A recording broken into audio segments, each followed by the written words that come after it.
wararkii ugu dambeeyay ee magaalada Laascaanood iyo waliba wararkii ugu dambeeyay ee dowlad deegaanka Soomaalida kadib markii lagu dhawaaqay in la kala diray ciidamada iyo boolisyada iyo waliba qoraayo ka soo baxayo xukuumadda uu hogaamiyo Mustafa Maxamed Cagjar. ururka Al-Shabaab ayaa waxa ay odayaal iyagu la shaqeynaya ee ku xireen magaalada Jilib. sidoo kale Itoobiya waxa ay ciidamo aad u tiro badan ay ku soo daabulaysaa Soomaaliya. haddaba danta ay ka leedahay waa maxay? barnaamijkeenan ayaad ku daawan doontaan. sidoo kale Somaliland waxa ay iska diiday ergeyga gaarka ah ee dowladda Soomaaliya ay dhawaan u soo magacaawday wadahadalada Soomaaliya iyo Somaliland kadib markii ay soo dhaweeyeen balse xogo hoose oo soo baxayo khilaaf uu soo kala dhaxgalay. barnaamijkeenan ayaa dhammaan qodobadaasi iyo kuwo kaleba aad ku daawan doontaan. aan ku bilowno marka u horeyso gooni aan ku soo dhaweeyo magaalada Ceelbuur. ciidamada dowladda federaalka Soomaaliya ayaa kulaalaya saacadaha soo socdo in la qabto ay mataqaanay u dhowdahay. ururka Al-Shabaab waxa ay xirxireen odayaal. gooni xagee wax maraya? horta cukaasho waa maasan tahay. ururka Al-Shabaab bari la soo dhaafay culus weyn saarnaa oo dhinacyo badan ah weerar ayaana ku socday oo meelo fara badan looga qaaday. waxaa looga guuleystay dhowr deegaan in laga qabto oo kamid tahay Ceel Juqow oo meel muhiim ah iyo Budbud iyo deegaanada ku dhow ayaa laga qabsaday waxaana lagu wajahan yahay Ceelbuur. marka shabaabku waxa leeyahay maadaama culus weyn soo wajahay waxay bilaabeen inay xirxiraan odayaasha ay la shaqeyn jiray ama sakawaadka u aroorin jiray. marka odayaashan waxay leeyihiin laba qolo ayaan u soconaa. waa qolada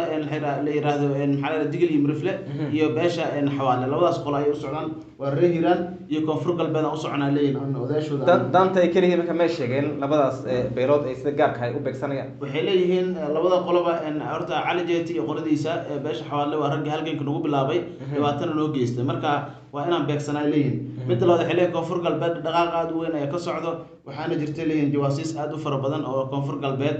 ku sugan kadibna la shaqeynayo maxaa la yiraahdaa dadka ridada sida ay dhaheen. marka waxay xireen ilaa laba oday oo muhiim ka ah magaalada Jilib ayayna ku xireen waana ragga sakawaadka u soo aruurin jiray. mid waxaa lagu magacaabaa Macalin Maadey oo asagoo ah raggii aad u soo xiran jiray sidoo jis macnaha mid kalena lagu magacaabaa waa odayaal sidoo jis la yiraahdo. marka labadaas oday waa laba oday muhiim labada koonfur galbeed ay ka soo jeedaan. marka way xirxireen waxay dhan kuwa kalena waa u soconaa. 48 saac la soo dhaafay waxaa soo kordhay odayaasha ay xirxirayaan shabaabka waliba deegaano kala duwan. deegaanka Budbud intaan laga saarin waxay ku xireen odayaal beesha Abgaal u dhashay oo maxaa la yiraahdaa dadka deegaanka ahaa waliba ayaga la shaqeyn jiray squad ku aruurin jiray aruuriyeen. marka waxay ogaadeen markii magaalada la qabsado dadka la shaqeeyay ee sakawaadkii wax u aruuriyo hadhow xogo badan inay siinayaan maxaa la yiraahdaa dowladda Soomaaliya. marka arintaas ay ogaadeen waxaana sababta u xirxireen taas ayaa kamid ah iyo halganka hadda Soomaaliya ka socdo ku wajahan oo ay rabaan odayaasha inay gabaad ka dhigtaan. beesha murugsade waxa ay soo iibsadeen hub casri ah oo qaali ah iyagoo doonaya inay ku difaacdaan Ceelbuur markii sidaas loo qabto. haddaba ma kula tahay in beeshu isku filan tahay oo Ceelbuur ay difaacan karto haddii hadda loo qabto? horta beel Soomaaliyeed isku filan horta ma jirto. laakiin waxay ka qayb qaadanayaan halganka ayaan dhaweeyay ciidamo oo 850 askari ay u direen Maxaas halkaas oo ciidamadooda ay kaga qayb galeen xoreynta gobolka Hiiraan meelo fara badan ay kaga qayb qaateen. hadda waxaa soo kordhay in hub cusub ee beesha u iibisay dadka halgan ku jiro ama Maxaas iyo deegaanada ku dhow ku sugan ee ku wajahan Ceelbuur. ilaa 50 gaari ayaa la sheegay in beesha ay bixisay kadibna ay ku wareejisay ciidamada beesha mursade oo dagaalka ku jiro. laga yaabay marka in 50 gaas gaari ay ku filan yihiin iyo ciidamo hadii la qalabeeyo inay macnaha ay ka qayb qaataan dagaalka kadibna Ceelbuur iyo amaankeeda ay sugtaan iyo Galhareer iyo deegaanada beelaha ay deegaan beesha mursade ay degto. marka waa laga yaabaa in wax weyn ka tarto laakiin beel Soomaaliyeed boqolkiiba boqol isku filan ma jirto. beelaha Soomaaliyeed iska shadeen meelo fara badan way xoreeyeen ay beesha mursade waxa kamid tahay beelahaas laakiin inay deegaanada ay ka soo jeedaan amnigooda xoreystaan ahaan ay soo diiwaan galiyeen baawartan cusub waxaana laga yaabaa in wax badan ka tarto cukaasho. waa maasan tahay saaxiib gooni mar kale dib ku soo noqon doona anagoo eegi doona xaaladda ugu dambeeyay ee magaalada Laascaanood iyo waliba sidoo kale Somaliland oo iska diiday ergeyga gaarka ah ee Soomaaliya Xasan Sheekh u soo magacaabay wadahadalada Somaliland iyo waliba Soomaaliya. aan tagana dhankaas iyo Jigjiga waxaa ka socdo mudaharaad waxaa ka socda diid maqayaxan oo dadka shacabka ka soo yeeray. xukuumaddu waxa ay ku dhawaaqday in la kala diray ciidamada booliska balse sida loo qaatay hadalka aysan taasi ay ahayn. haddaba aan ku soo dhaweeyay saaxiibka Shidow arrimahaas si weyn oo la socdo. aad iyo aad baad u mahadsan tahay Bidhaanow. dowlad deegaanka Soomaalida waxaa ka soo baxaya qayladaan aad u ballaaran iyo kala aragtid wanaan aad u ballaaran oo xukuumadda iyo shacabka iyo dhaqameedka iyo garaadada guud ahaanba ay isla jaan qaadi lahayn iyo ciidamada liiga booliska dowlad deegaanka Soomaalida oo ku dhawada xaaladooda aad looga dayrinayo oo laga baqayo inay qudhigoodu ay dagaal qaadaan ama ay guud ahaanba amar diida qayaxan kala hor yimaadaan dhawaaqii dhawaan kasoo yidhi dowladda federaalka ee ahaa inay gebi ahaanba la kala dareemayo booliska ayna ku kala birayaan militariga iyo booliska federaalka iyo booliska caadiga dowladda deegaanka soomaalida maalinimadii shalay ay way hadashay maantadana way hadashay hadalladoodu aad bay u kala duwanaayeen labada jeer hadlaanba si kala duwan mar deegaanka dadka shacabka ay qayb kamid ah way ku farxeen qayb kamid ah aad bay uga naxan hase yeeshee waxaad moodaa guud ahaanba waxaan jooga meesha ay joog inay tahay go-aanka dowladda federaalka inuu soconayaad moodaa militariga Ethiopia waxaa lagu amray in ay galaan xeryaha waaweyn iyo xarumaha laga maamulo liyo boolisyada ama qaybihii gaashaandhigga hoos tagay ee hay'adda amniga ee dowlad deegaanadaasi inay galaan ayaa amar buuxa lagu siiyey oo lagu yiri halkaasaad galaysaan guud ahaanba waxaad albaabada u laabaysaan xarumahaas gebi ahaanba waxaad la wareegaysaan buuggii diiwaangelinta ciidamadaasi in la kala diray maanta laga bilaabana ayna ahayn ciidamo rasmi ah oo ka diiwaangalsan dalweynaha Ethiopia sidoo kale taliye ku-xigeenka ciidanka militariga dalka Ethiopia waxa uu sheegay inuu dastuurka Ethiopia in ay ku qoran tahay oo kaliya ah military police federal iyo police caadi ayna jirin buu yiri ciidan ka kooban regimentiyo ama awood military siis u tababaran oo dastuurka ku qornay jirin maanta laga bilaabana ma jiri doonaan buu yiri wax liyo police la dhaw cid kasta oo isku dayay militariga Ethiopia in la dagaalantana way ka shalaaytay buu dowladda federaalka Ethiopia saacadaha soo socda iyo maalmaha soo socda waxay qaadi doontaa buu talaabo ayna mahdin doonin buu xoogaga isku dayay in barnaamijka dowladda laga hor yimaado sidoo kale taliyahaasi wuxuu meesha ka saaray ciidamada wuxuu soo dhigay qaabka ay ugu beeri karaan militariga Ethiopia wuxuu sheegay ciidanku markay qorshaystaan inay militariga ku beeraan waa inay maamulkooda ay iska soo diiwaangeliyaan inta tira ay ka koobeen ayagoo hubkoodii wata ay noo imanayaan anagu waan u kordhinaynaa kadib ayagoo uniformka militariga qaadanayaan sidaas ay ciidanku ugu beerayaan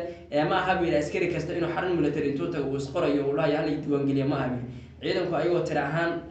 diiwaangalsan ayay imanayaan sidaasina militariga ugu beerayaan bili laakiin waxaan moodaa inay xaaladda dalka Ethiopia inay aad u qasan tahay iyadoo gobolka Axmaarada sidaan wada ogsoonahay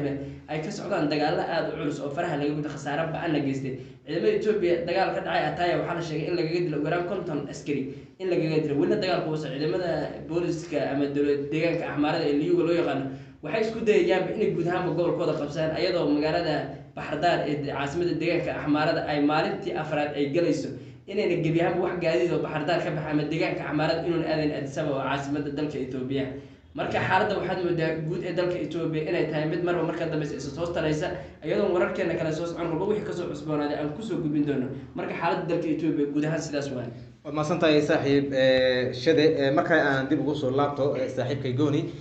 Gooni waxaan la soconnaa in dowladda Ethiopia ay qorshaysay inay 18,000 oo ciidan inay u dirayso Soomaaliya ciidamadaasi waxaa la sheegay inay ka mid yihiin ciidamada ATMIS ee Nederland u jooga Soomaaliya haddaba muxuu yahay qorshaha laga leeyahay ciidamadan ee lagu dirayo gudaha dalka Soomaaliya iyagoo aan ka mid ahayn ciidamada ATMIS xasan sheekh maxamuud wuxuu codsaday ciidamo fara badan oo ka socda dalalka safka hore marka qorshuhu wuxuu ahaa in la iska kaashado la dagaalanka shabaab marka arintan ayaa ku hoos duugan oo ah in Ethiopia 18,000 askari u soo dirto Soomaaliya gudaheeda marka ciidanka lagu tashanayo ee howlgalka sameynaya ee wadanka qabanayo waa ciidamada Ethiopia laakiin waxa lagu darayaa 400 oo Ethiopian ah 400 oo Djibouti ah iyo 400 oo Kenyan markaas inta kale waa Ethiopian marka ciidamada lagu tashanayo ee howlgalka sameynaya shabaabka la dagaalamaya iyo qorshooyin kale fog xasan maxamuud oo ka leeyahay Soomaaliya waxa intaas fulinaya ciidamada maxalliga Ethiopia hadda ka hor waxa jiray heshiis saddex geesood ah oo dhaxmaray Afwerki oo dalka Eritrea madaxweyne u ah Abiy Ahmed iyo madaxweynihii hore Maxamed Abdullahi Farmaajo waxay ku heshiiyeen in iskaashi buuxa yeeshaan bariga Afrika kadibna noqdaan rag saldanada iska haysto haddii qolo kamid ah culays soo fuulana ee qolada kale u heeliso qorshahaas iyadoo la degay oo Maxamed Abdullahi Farmaajo u degsan tahay inuu 20 sano u joogo dalka ayaa waxaa dhacay Ethiopia gudaheeda ayaa dagaal ka dhacay ciidanka lagu tashanayay oo markii dhibaato dhacdana lagu tashanayay wuxuu ahaa ciidanka Eritrea dhanka Tigreega la aaday marka dhanka Tigreega marka la aaday Eritrea marka waxa way gurmad soo gudbisay oo waxay u gudbisay Ethiopia arintii marka way fashilantay Maxamed Abdullahi Farmaajo doorasho galay sidii ku baxay hadda waxa jooga Afwerki iyo ninkii la yiraahdo waxa jooga Xasan Maxamuud hadda madaxweyne ka noqday Soomaaliya iyo Abiy Ahmed jooga waxay rabaan marka qorshihii Farmaajo ka fashilmay inay hadda maadaama Ethiopia heshiis ay gashay Ethiopia gudaheeda heshiis ay ka gashay nimanka la yiraahdo Tigreega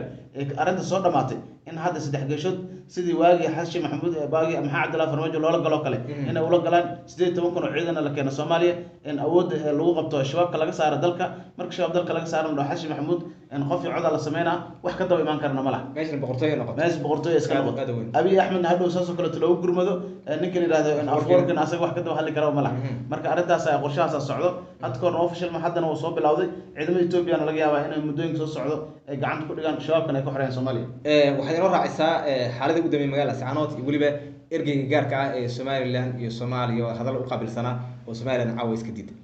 Laascaanood horta caawa ilaa maanta way degan tahay oo wax dagaal kama jiraan laakiin waxaa jira hub aruursi aad u weyn maadaama ciidamo fara badan ay ka imaanay dhanka Puntland iyo ciidamo cusub oo ka yimid Buuhoodle ay ku soo wajahayeen magaalada Laascaanood laga yaabo inay dagaal ka qayb qaataan Soomaaliya waxay la yaaban tahay ciidamadii oo ku soo kordhay gurmadiyadii faraha badnaa la helayo taangiyo la soo jiidayo hubka uu cuslaa beelaha halkaas daga ay keenayaan ay Soomaaliya ka naxsan tahay marka